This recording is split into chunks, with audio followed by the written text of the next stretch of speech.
ఇంకా డెవలప్ అయినప్పుడు సంక్షేమ కార్యక్రమాలు చేయడం సాధ్యం అవుతుంది. హోదా విభజన హామీలు వస్తే కానీ కొన్ని లక్షల కోట్లు పరోక్షంగా ప్రత్యక్షంగా రాష్ట్రానికి లాభం జరుగుతుంది. రాహుల్ గాంధీ గారు ఇస్తా అన్నారు, కాంగ్రెస్ పార్టీ సంతకం ఈ పార్టీకి అయిపోయి ఉండేది, ఆంధ్రప్రదేశ్కి వచ్చేసేది. అందుకని రాదనేవాళ్ళు మరి పదే చెప్తాను, రాదనేవాళ్ళు ఇది ఒక ఇక ముగిసిన చాప్టర్ విభజన హామీలు అనేవాళ్ళు ఆంధ్రప్రదేశ్ ద్రోహులు, నయవంచుకులు వాళ్ళు. అవి గుజరాత్కి వెళ్ళి అక్కడ మోడీ గారు బంద్ చేసుకోమనండి, ఆంధ్రప్రదేశ్లో అనవసరం. ఆంధ్రప్రదేశ్ హక్కులకి ఆత్మగౌరవానికి వ్యతిరేకంగా ఉంటూ చేసేవాడు అనవసరం అండి. అంటే ఇక్కడ వద్దున్నట్లేదు, అక్కడే బంద్ చేసుకుని రమ్మంటున్నాను. అందువల్ల ఇది సాధ్యమే కానీ చాలా కష్టం. దాదాపు 3-4 లక్షల కోట్లు అదనంగా కావాల్సి ఉంటుంది వచ్చే 5 ఏళ్లలో. ఈ అవినీతిని జగన్మోహన్ రెడ్డి గారు ఇలా చేస్తారంటే పాత ప్రభుత్వం చేసే అవినీతిని తగ్గిస్తాం ఆయన మాట్లాడింది, సంపద సృష్టిస్తాం, అదే మాట వీళ్ళు మాట్లాడచ్చు. అంత ఈజీ కాదు. But let us wait and see అండి. అభివృద్ధి మీద కాన్సన్ట్రేట్ చేయాలని కోరుతున్నాను. పదే కూడా చెప్తున్నాను.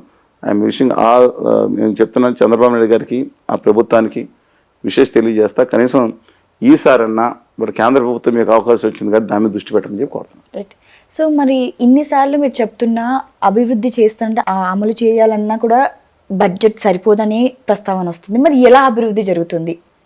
చెప్పాను కదండి, పదే కూడా చెప్తున్నా. విభజన హామీలు ప్రత్యేక హోదాతో సాధించుకుంటే ఆ ఇన్సెంటివ్స్ జరిగితే దాన్ని మల్టిపుల్ అవుతుంది. అసలు అపరిమితంగా దాదాపు 5-6 లక్షల సంవత్సరానికి 7 లక్షల ఉద్యోగాల కల్పన, దాని మీద వచ్చే ఇన్కమ్ ఇవన్నీ అద్భుతంగా డెవలప్ అవుతుంది. అందువల్ల దాని మీద కాన్సన్ట్రేట్ చేయాలని చెప్పి కోరుతా ఉన్నాను. సార్, కేంద్రంలో 18 మంది మంత్రులు ఉన్నా కూడా ఈ గాలి మోటార్ శాఖ అనేది ఏంటి? అసలు ఈ టాపిక్ గురించి మీరు మాకు కొంచెం వివరంగా చెప్పండి. ఆంధ్రప్రదేశ్ దాదాపు 36 మంది పార్లమెంట్ సభ్యులు ఉన్నారు. రాజ్యసభ లోక్సభ కలిసి లోక్సభలో 25 మంది సభ్యులు ఉంటే 21 స్థానాలు, 25కి 20 స్థానాలు గత తాకట్టు పెట్టేశారని ఆంధ్రప్రదేశ్లో పాలకులందరూ గత 5 సంవత్సరాల నుంచి 10 సంవత్సరాల నుంచి అలాగే ఇచ్చారు. ఏ ప్రభుత్వం మోడీ గారు కాళ్ళ దగ్గరికి వెళ్ళి బంద్ చేయడం, ఆంధ్రప్రదేశ్ హక్కులు తాకట్టు పెట్టడమే ఎక్కువగా చేసిన బాధ్యత. ఏదో కొంతమంది అడుగుంటారు. ఇవాళ కూడా 25 మంది సీట్లు వాళ్ళకే ఉన్నట్టున్నాయండి. అందులో 18 సీట్లు యాక్చువల్గా తెలుగుదేశం అండ్ జనసేన, 3 బీజేపీ రావి ఉండొచ్చు. ఉత్తర భారతీయ జనతా పార్టీ వాళ్ళ సంగతి మనకు అనవసరం, వాళ్ళ పని వాళ్ళు చేసుకుంటుంటారు. ఆ 18 మంది సీట్లు వస్తే ఏమి ఇచ్చారని ఇవాళ జేడీఎస్ చెప్పాను, 1 సీటు ఉన్న 1 సీటు 4 ఇచ్చి జనసేనకు 1 సీటు 1 మంత్రి పదవి కూడా పక్కన పెట్టండి. వీళ్ళకి కూడా ఏమి ఇచ్చారు? మీరు చెప్పిన గాలి మోటార్ శాఖ అంటే ఏరోప్లేన్ శాఖ, అందులో ఉన్నంతా లాగేశారు. ఎయిర్పోర్ట్లన్నీ అదాని గారికి వెళ్ళిపోయినాయి. చాలా వరకు ఉన్న ఏది ఎయిర్ ఇండియా కూడా అమ్మేశారు. ఎయిర్పోర్ట్ విశాఖపట్నం ఏదో అనుకుంటే అది ప్రైవేట్లో జరుగుతుంది. మిగతా వాళ్ళు ప్రైవేటీకరణ చేయడానికి రెడీగా పెట్టారు. విజయవాడ కూడా అమ్మకానికి సిద్ధం పెట్టారు. దానికోసం గాలి మోటార్ శాఖ మనకి ఎందుకండి?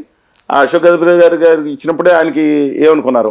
అందువల్ల మనకి ముఖ్యమైన శాఖలు ఇవ్వకుండా చాలా దుర్మార్గంగా కేంద్ర ప్రభుత్వం నికృష్టంగా అని చెప్పలేను కానీ దారుణంగా వహించాలని చెప్పొచ్చండి.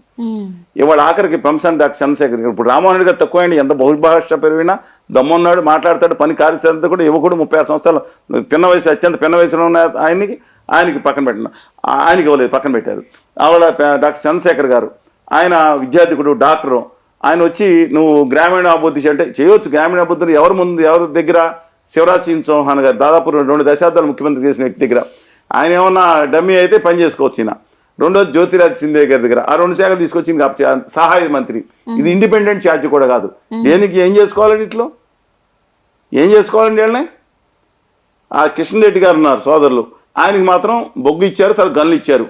అందువల్ల ఆయన తెలుగు జాతి బిడ్డగా తను ప్రూవ్ చేసుకునే అవకాశం వచ్చింది. ఖచ్చితంగా ఆయన కాదని అన్నాం. ఆయన ఇవాళ వెంటనే స్టీల్ ప్లాంట్కి ఏదైతే శారీరెడ్డిగా చనిపోయారో, కరీంనగర్ దగ్గర నుంచి గుప్తా గారు చనిపోయారు, తెలంగాణలో కూడా అనేక మంది విశాఖ ఉక్కు కోసం, ఉద్యమాల కోసం చనిపోయారు ఆంధ్రప్రదేశ్తో పాటు. అలాంటి సమయంలో దానికి ఇమ్మీడియట్గా క్యాప్టివ్ మైనింగ్ ఇవ్వాలి. 3 గన్లు కేటాయిచ్చేస్తే ప్లస్ దాంట్లో ఉన్న 20 లక్షల కోట్లు అంతా రద్దు చేశారంటున్నారు దొంగలు చాలా మందికి, మిగతా పారిశ్రామికవేత్తలకి. అందులో 15,000 కోట్లు 20,000 కోట్లు అది కూడా రద్దు చేయడం పెద్ద ఇబ్బంది కాదు. క్యాప్టివ్ మైన్ చేసి ఇంకొక 4,000 కోట్లు పెడితే స్పెషాలిటీ సీలు వస్తున్నాయి. ఈ ప్రపంచంలో బెస్ట్ కర్మాగారం కింద అవుతుంది. అది ఒక కర్మాగారం కాదు, ప్రజల రక్తం త్యాగంతో ఏర్పడిన, తెలుగు ప్రజల రక్తం త్యాగంతో కర్మాగారం దాన్ని నిలబెట్టుకునే అవకాశం వచ్చింది. తెలంగాణ భూగర్భంలో ఉన్న సింగరేణి గనుల్ని ఆ గుజరాతీ వ్యాపారులకు ఇంకోళ్ళకి అమ్మేదే నికృష్టమైన కుట్ర కొనసాగుతుంది. తెలంగాణ సమాజం అంతా మొత్తుకుంటుంటే ఇవాళ తిరిగి అదే గన్ను మంత్రి శాఖ మంత్రి అయ్యారు కాబట్టి ఒక్కడు కూడా బయటికి వెళ్లకుండా ఇంకా కొత్త గన్ను చేసుకుని అలాట్మెంట్ చేసి ఇక్కడ ఆల్రెడీ తెలంగాణలో పవర్ ప్రాజెక్టులు పెట్టారు. దానికి కోల్ లింకేజ్ చేసుకోవాల్సిన అద్భుతమైన అవకాశం వచ్చింది. గన్నులు కూడా డెవలప్ చేసుకోవాల్సిన అవసరం వచ్చింది. అందువల్ల వారికి అలాగే బండి సంజయ్ గారు సామాన్య కుటుంబం నుంచి చాలా ఆయన కమిట్మెంట్ ఈజ్ గ్రేట్ అండి. అద్భుతమైన కమిట్మెంట్ ఆయనకి. సరే ఆయన భాషలో ఉండొచ్చు కానండి, ఆ పార్టీకి నిలబడి ప్రాణం పెట్టి పనిచేశాడు బండి. కానీ ఆయనకి ఇవాళ ఆయన లాయల్టీకి లాభం లభించింది. అమిత్ షా గారు చెప్పులు అక్కడ పెట్టి మనం తీసుకొచ్చి పెట్టారు కాబట్టి ఆయన మంత్రివర్గంలో పెట్టుకున్నారు, హోంశాఖలో పెట్టుకున్నారు. సరే నేను తప్పను, అది కూడా ఆయన ఎంపీగా ఉండి చేయడం తప్పు అంటున్నా బహిరంగ. ఆ తండ్రి మీద అభిమానం ఉంటే తండ్రి చెప్పులు ఇంట్లో పెట్టుకోవచ్చు. ప్రతిసారి బయట మోడీ గారిలో ఫోటోలు తీసుకోవాల్సిన పని లేదండి ఇవాళ. అది తప్పు. కానీ ఇవాళ ఆయనకు హోంశాఖ ఇచ్చారు, ఖచ్చితంగా బలోపేతం చేయాల్సిన అవసరం ఉంది. వాళ్ళకి దేశ హోంశాఖ, తెలంగాణ కాదు, వీళ్ళు మంత్రులు దేశ మంత్రులు. అలాగే లోకనాథన్ గారి వరదమ్మ గారి అబ్బాయి మురుగన్ గారు అని తమిళనాడు, ఆయనకి కూడా కేంద్ర మంత్రి పదవి ఇచ్చారు. అలాగే ఇప్పుడు 6 మంత్రులు ఉన్నారు. అదే శ్రీనివాసవరం గారిని ఆంధ్రప్రదేశ్లో పరిశ్రమల శాఖ సహాయ మంత్రి ఇచ్చారు ఎవరి కింద. డెఫినెట్గా పరిశ్రమలు నిలబెట్టుకోవాల్సింది. ప్రత్యేక హోదా మీద, విభజన హామీ మీద ఇవాళ తను కృషి చేసి ఆంధ్రప్రదేశ్ ప్రజల రుణం తీర్చుకోవాలని కోరుతున్నాను. గుజరాతీ ప్రభువుల రుణం కాదండి. గుజరాతీ భజన చేయడానికి అక్కడ చేసుకోవచ్చు. But I'm having letters have a positive opinion all this. ఎవరైతే ఉన్నారో 6 మినిస్టర్స్, ఆనరబుల్ మినిస్టర్స్ మీద మై హంబుల్ రిక్వెస్ట్ ఈజ్, మీకు అవకాశం వచ్చింది, చరిత్రలో గొప్పగా నిలిచిపోతారు, చరిత్ర ద్రోహులుగా నిలిచిపోతారు, చేసుకోండి. పవన్ కళ్యాణ్ గారికి ఎందుకని డిప్యూటీ సీఎం ఇవ్వలేదే? ఇచ్చారండి. పవన్ కళ్యాణ్ గారు డెఫినెట్గా డిప్యూటీ సీఎం అని దేంట్లో ఉండదండి. దేంట్లో భారతదేశ రాజ్యాంగంలో డిప్యూటీ సీఎం పదవి లేవండి. మనం దాన్ని పిలుచుకుంటాం, ఒక ప్రోటోకాల్కి ఒక ఆర్డర్ ఇష్యూ చేస్తారు స్పెషల్ గా. వాళ్ళ దాంట్లో అధికారంగా ఫస్ట్ అమాంగ్ చీఫ్ మినిస్టర్స్ ఎవరంటే చీఫ్ మినిస్టర్, తర్వాత డిప్యూటీ, ఆయనకి ఎయిర్పోర్ట్ లో స్క్రీనింగ్ తప్ప మిగతా స్పెషల్ పవర్స్ ఏమి లేవండి. అందువల్ల ఆయనకి ఇస్తారు, డెఫినెట్ గా ఇవ్వబోతున్నారు. ఆయన ఓపీ విల్ సక్సీడ్. కానీ సినిమాలో ఒకటే ప్రాబ్లం ఏంటంటే, రామారావు గారు 2 సినిమాలు చేసినా, ఈయన 6-7 సినిమాలు ఉన్నాయి. దాని మీద ఏం చేస్తారని నేను చూడాలి. బట్ ఆయన కొంచెం తగ్గించుకుని దీనికి జస్టిస్ చేస్తారు, ఎందుకంటే ప్రజలు ముఖ్యం. ఆయన అంటే ఆల్రెడీ కమిట్మెంట్ అయిన సినిమాలు సగం నాయుడు పూర్తి చేయాల్సిన అవసరం ఉంది నేను బేసికల్గా. కానీ మిగతా సినిమాలన్నా రద్దు చేసుకుని ఆయన దీని మీద ఫుల్ కాన్సన్ట్రేషన్ పెట్టాలని కోరుకుంటున్నాను. పాజిటివ్ ఆంధ్రప్రదేశ్కి జరుగుతున్న అన్యాయాల మీద పోరాడాల్సిన అవసరం, పోరాడి పెట్టగలిగింది. పాచిపోయిన లడ్డులు కాదు, భయంకర నమ్మక ద్రోహం ఏమని చేసింది ఉత్తర భారతీయ జనతా పార్టీ ఆంధ్రప్రదేశ్కి. అందువల్ల ఆయన ఉప ముఖ్యమంత్రిగా ఉన్నా ఎట్లా ఉన్నా రాయలసీమ ఉత్తరాంధ్రకి ఈ 7 సంవత్సరాలు ఇంకా నమ్మక ద్రోహం చేసిన ఉత్తర భారతీయ జనతా పార్టీకి మీద పోరాడి సాధించుకుంటే డెఫినెట్గా చరిత్రలో నిలిచిపోతారని కోరుకుంటున్నాను. చివరి ప్రశ్న సార్. సో మళ్ళీ ఈసారి ప్రధానమంత్రి మోడీ గారే అయ్యారు. సో దాని గురించి మీరు ఏం మాట్లాడతారు? 63 సీట్లు కోల్పోయారు. నేను నా జీవితంతో ఆనందపడిన సందర్భాలు తక్కువ ఉంటాయండి. ఒకసారి ఆనందపడింది ఏంటంటే, ఫస్ట్ ఉదయం చూడగానే 4వ తారీఖున ఆదాని గారి మనిషి వారణాసిలో ఓడిపోయేటట్టుగా 3 దాంట్లో వెనకబడ్డారంట. ఒక్క నిమిషం మనసు ఆనందంతో బ్రహ్మాండంగా ఉందనుకున్నాం. మళ్ళీ ఆశల మీద నీళ్లు చల్లేశారు, ఆయన నెగ్గేశారు. నిజంగా కనుక ఆయన ఓడిపోతే ఉంటే ఆ నితిన్ గడ్కరీకి మళ్ళీ వెనక ఉత్తర భారత ఆదాని గారి మనుషుల మీద కోపం, నాకు బీజేపీ మీద కాదు. నేను ఎంత గౌరవిస్తానండి వాజ్పేయి గారిని, శ్యామప్రసాద్ ముఖర్జీ గారిని, మదన్మోహన్ మాలవీయ గారిని. కొంతమంది మాత్రమే కాదు, నిజంగా కనుక నితిన్ గడ్కరీ గారికి అయితే ఆయన చాలా బాగుండేది. ఆంధ్రప్రదేశ్ రాష్ట్రానికి, తెలంగాణ రాష్ట్రానికి కక్ష కట్టేవాళ్ళు కాదు. మొత్తం తీసుకెళ్లి అంతా గుజరాత్ లో లక్షల కోట్లు పరిచేసే పరిస్థితి ఉండేది కాదండి వాళ్ళ.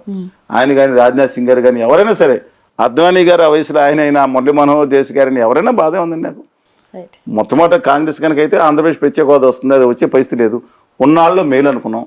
అందువల్ల మోడీ గారు మళ్ళీ అయ్యారు. 70 సంవత్సరాలతో రిటైర్మెంట్ అవుతారేమో. కానీ ఆ యోగి ఆదిత్యనాథ్ గారిని ఆయన అవమానించిన తీరు ఇండైరెక్ట్గా పార్లమెంట్ చూసాం. ఫస్ట్ తర్వాత ఏదో బుధం మీద తట్టిన వేరే సంగతి. బట్ లెటర్స్ వెయిట్ అండ్ చేయండి ఎందుకు ఉత్తరప్రదేశ్లో జరిగిందో. మన దురదృష్టం ఏంటంటే, ఇవాళ ఆంధ్రప్రదేశ్లో దాదాపు వాళ్ళకి 25% సీట్లు ఇచ్చాం. 0.5% వాళ్ళకున్న ఓటు విభజిత ఆంధ్రప్రదేశ్లో. ఉమ్మడి ఆంధ్రప్రదేశ్ వాళ్ళు బ్లాక్ మెయిల్ చేశారా, బెదిరించారు, తెచ్చుకుని 25% సీట్లు తెచ్చుకున్నారు. సరే, ఏదేమైనా ఆంధ్రప్రదేశ్కి, తెలంగాణకి న్యాయం జరగాలంటే ఖచ్చితంగా మోడీ గారు అంటే కంపెనీ, ఆదాని గారి కంపెనీ పక్క వెళ్ళిపోయి ఒరిజినల్ భారతీయ జనతా పార్టీ కనుక, ఆర్ఎస్ఎస్ అయితే ఏమైందంటే ఏమైనా తప్పు చేశారా? ఆర్ఎస్ఎస్ ఒకప్పుడు కానీ ఎవరో నితిన్ గడ్కరీ గారు ఎవరైతే ఏమైంది, వారు వస్తే తప్పు లేదు, ఎవరు వచ్చినా తెలుగు రాష్ట్రాలకు న్యాయం జరుగుతుందని భావిస్తా ఉన్నాను. Thank you sir, thank you so much. Sun, celebrating 20 years of excellence in education. Come join us.